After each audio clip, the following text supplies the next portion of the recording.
Kembali lagi pada kisah yang dialami oleh Wawan. Wawan malam itu tengah sampai di kilometer 2 jalan tengah hutan itu.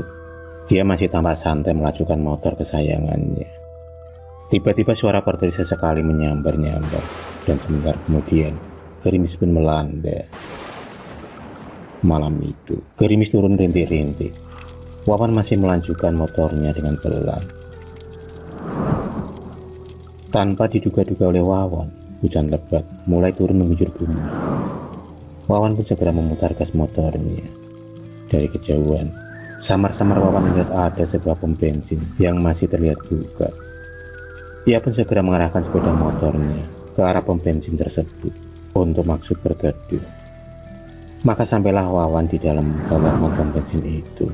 Ia pun kemudian berteduh di sebuah kios kopi.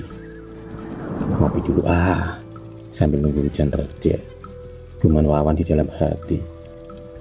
Wawan kemudian memesan secangkir kopi dan sebungkus rokok untuk sekedar nyantai. Ternyata pemilik warung itu adalah seorang gadis manis cantik dan ayu. Tampak gadis itu tersenyum kepada Wawan.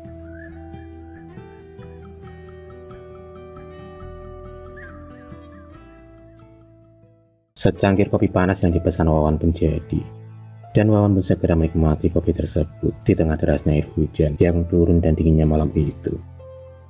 Aroma kopi yang tercium dari hidungnya sangatlah menggoda. Wawan kemudian menyalakan sebatang rokoknya dan menikmati setiap tarikan rokok yang ia hisap. Tanpa asap yang terbang terbawa oleh angin dingin malam itu. Hingga tanpa dia sadari, Wawan malah tertidur pulas. Dan ia pun seperti terbuai oleh hembusan angin yang menidurkannya. Hujan masih tak berhenti. Mungkin Wawan kecapean dan kelelahan pulang kerja. Suara-suara binatang malam dan derasnya hujan seolah menjadi nyanyian malam pengantar tidur. Di bawah alam sadarnya, Wawan seakan berada di tempat itu, mundur 15 tahun yang lalu, seolah dia melihat masa lalu. Ia melihat tanpa aktivitas yang ada di pom bensin tersebut. Sampai pada suasana malam saat itu, Wawan melihat ada 3 orang pemuda yang sedang mabuk berada di pom bensin itu. Mereka menggoda seorang gadis cantik penjual kopi.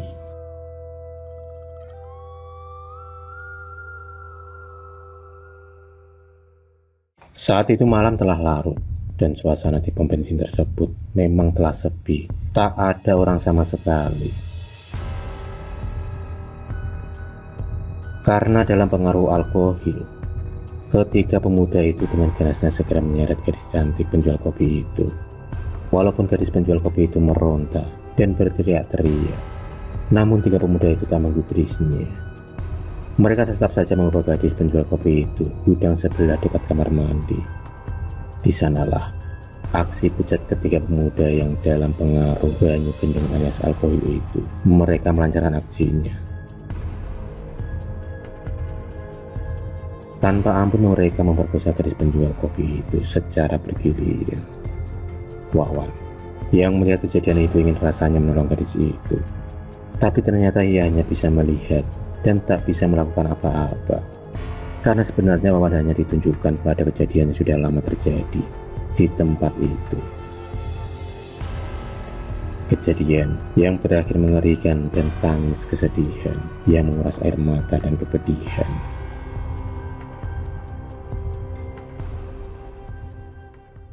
Keesokan paginya gadis penjual kopi itu ditemukan tewas tergantung di dalam kamar mandi. Masyarakat sekitar dibikin gempar dengan kematian gadis penjual kopi yang tak wajar itu. Sejak kejadian itu, SPBU tersebut mulai terlihat angker. Banyak kejadian-kejadian di luar nalar yang terjadi. Ternyata arwah si gadis penjual kopi itu penasaran dan bergentayangan.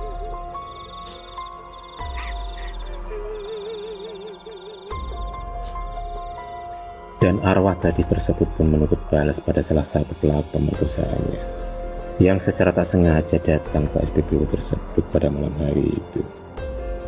Sosok arwah gadis penjual kopi itu pun berubah menjelma menjadi gadis cantik, dan dengan mudahnya akhirnya mereka berduaan.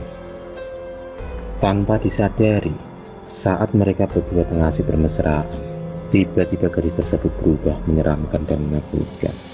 Dengan cepat, sosok itu segera mencapik-capik pemuda itu, dan terakhir ia mencekik leher pemuda itu hingga tewas di tempat.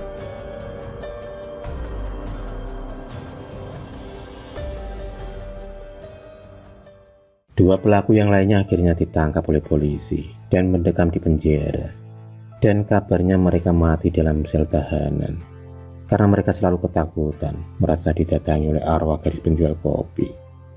Mereka sendiri mati dengan cara misterius tanpa diketahui sebabnya. Beberapa bulan kemudian, SPBU yang berada di tengah hutan tersebut tutup karena banyak kejadian aneh, sehingga para pelanggannya pun berkurang. Dan sejak saat itu, banyak sekali orang yang lewat di depan SPBU tersebut mengalami hal-hal yang menakutkan. Akibat tempat yang sudah lama ditinggal dan tak ada aktivitas di sana, maka tempat itu semakin banyak dihuni oleh makhluk-makhluk astral yang bergentayangan di sekitar hutan tersebut. Sudah banyak para pengguna jalan yang lewat jalan tengah hutan tersebut mengalami cerita-cerita yang aneh. Mereka banyak mengalami tentang dijailin dan diteror para penghuni SPBU lama tersebut.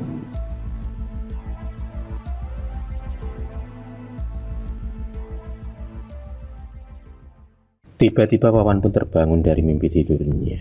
Ia tampak pucat pasi dan keringat dingin pun bercucuran keluar dari tubuhnya. Ia masih terbengong-bengong mengingat apa yang telah ia lihat dalam tidurnya.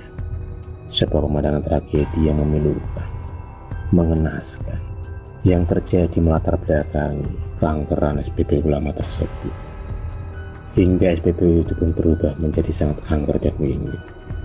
Dan ternyata selama ini benar apa yang diceritakan oleh orang-orang tentang SPBU lama itu yang berada di tengah hutan tersebut. Untung aku tidak diganggu para penghuni SPBU ini, gumam Wawan di dalam hati. Wawan pun kemudian segera bangkit dan menghidupkan sepeda motornya. Karena sebenarnya dari tadi dia di situ hanya sendirian.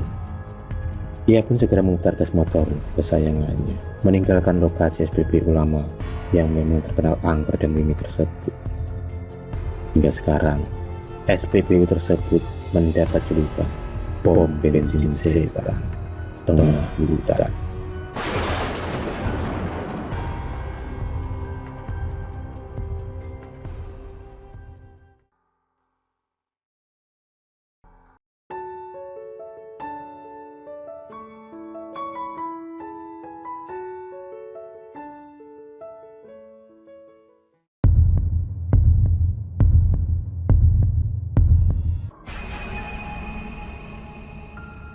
Terima kasih sudah menonton video cerita bergambar ini. Klik subscribe untuk terus mendapatkan video-video cerita bergambar selanjutnya. Semangat berkarya.